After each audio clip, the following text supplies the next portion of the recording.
Bonjour à toutes et à tous. Tourmac.com a enquêté aujourd'hui sur les nouvelles formes de distribution. On assiste à une désintermédiation croissante dans les métiers du tourisme. Les relations entre tour opérateurs, agences de voyage et réceptifs sont en pleine mutation. Qu'en est-il effectivement? Nous avons enquêté pour vous dans les allées de Topresa. La révolution d'Internet a fait que maintenant les gens ont accès à énormément d'informations et que cela oblige les agents de voyage et tous les professionnels du tourisme à monter en compétences. Concrètement, dans les faits, c'est qu'un agent de voyage n'est plus maintenant une personne qui a une série de brochures qu'il distribue à chaque client. C'est un véritable conseiller qui a une compétence, qui rassure, qui donne et qui permet justement de faire la différence. Il rassure son client et il lui apporte une véritable information et un véritable conseil.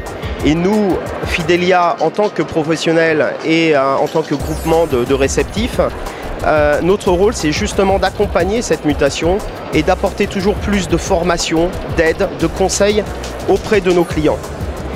Et pour ça, on travaille, que ce soit avec des tours opérateurs ou avec les agents de voyage qui se mettent de plus en plus à la production en direct.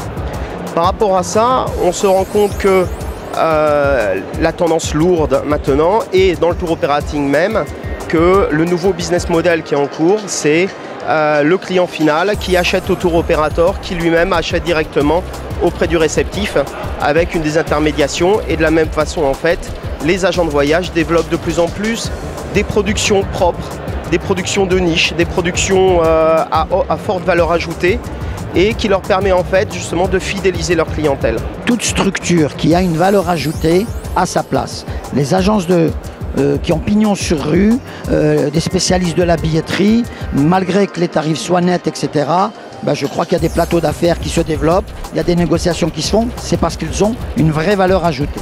L'agence de voyage qui a une valeur ajoutée aura toujours sa place. Internet, il y a deux types de clients, je dirais.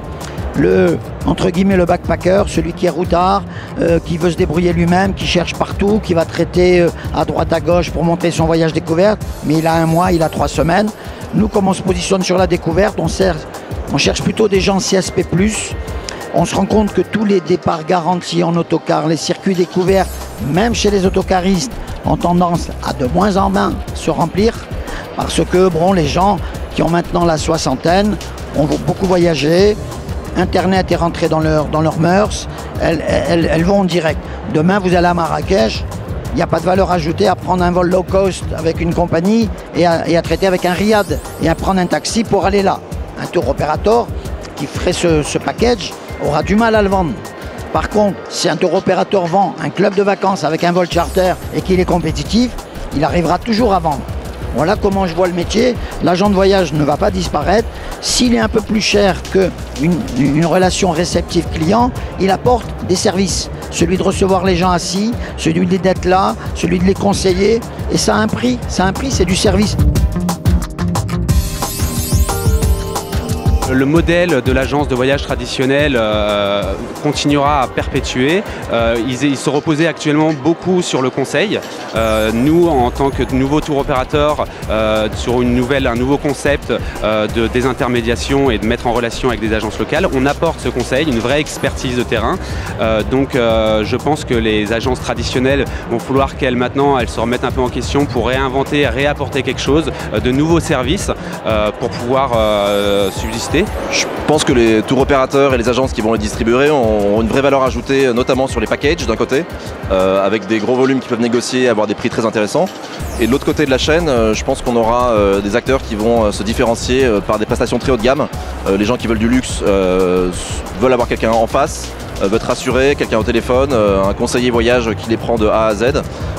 Donc je pense qu'on va évoluer vers ça et au milieu de tout ça, des acteurs web qui vont se différencier par le type d'offres qu'ils proposent. Nous, ce sera des offres découvertes, aventures pour des voyageurs expérimentés, mais il y en aura peut-être d'autres. Les plateformes de réceptifs, si on se projette à 3-4 ans, ce seront d'abord des plateformes mondiales, c'est-à-dire qu'elles agrégeront des réceptifs sur quasiment toutes les destinations, donc 100-150 destinations. Il y aura certainement des plateformes francophones pour le marché allemand, pour le marché anglais. Bon. Et il est clair que ce qui va être déterminant, c'est la technologie et également la communication. C'est-à-dire que c'est celui qui va agréger le plus de réceptifs et qui va surtout fédérer le plus de clients. Bon, c'est encore en quelque sorte, ça va être une course à la taille critique.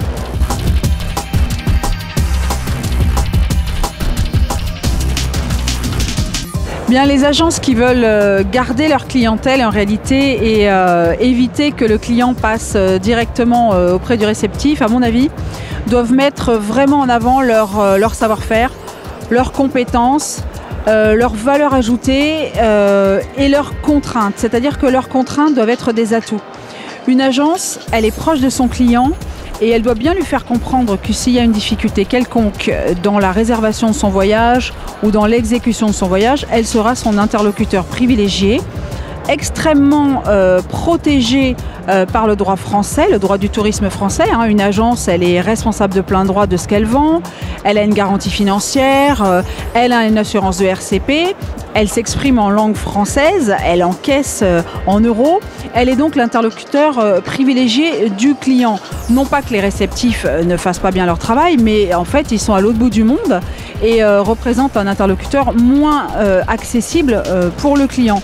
Et c'est ce que les agences en fait vont mettre en avant si elles veulent effectivement lutter entre guillemets contre peut-être la place plus grande que vont prendre les réceptifs directement avec les clients.